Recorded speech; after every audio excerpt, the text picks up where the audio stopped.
I mean, one thing is pretty clear about the United States. It's a very depoliticized society.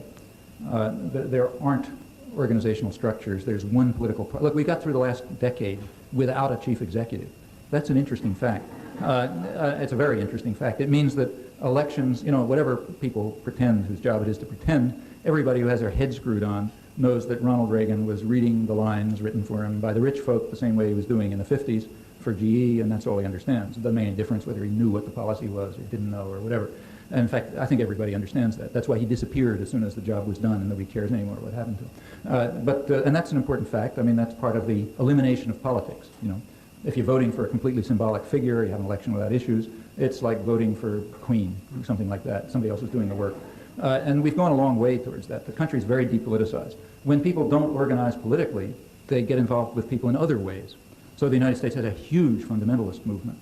It's like Iran. In fact, there's some studies of this that compare, you know, fanatic religious commitment to other things. And the thing it usually compares with is industrialization.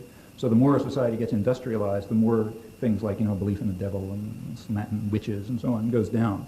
It's a very good correlation. The only country that's way off the chart is the United States. That's interesting. It's kind of like, it's like Iran. It's actually like Bangladesh at the time when this study was done about 10 years ago. And that's interesting. I think that relates to the fact that you don't have other ways of organizing. And it has a very effective, that's one side of it.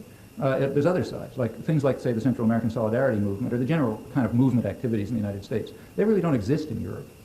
And they're very effective in a lot of ways. And all of this kind of decentralized, you know, spontaneous, uncoordinated stuff has its defects, like things go out of existence and then you forget how to do it and you got to start over and so on and so forth. But it's also kind of uncrushable, you know.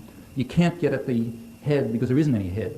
That's one of the reasons why the FBI always failed to indict people when they tried to crush the movements. They were always looking for the wrong people. You know, they couldn't figure it out. It's all too diffuse, you know. So it's got its advantages and its disadvantages, and it's very substantial. And it's the kind of thing that you get in a depoliticized population. Well, to come to your question, what does all this mean? Well, you know, it seems to me it could mean one of two opposite things. It could be the base for major social change, positive social change, towards a much freer society, which really gets to attacking the main centers of power, which in fact are in the economic system, clearly. Or it could be a mass base for fascism. In fact, I think that same phenomenon could be either. That's been true in the past, and it could be true here. Which of those it turns out to be, I think, is not a matter for speculation. It's a matter for pretty committed action.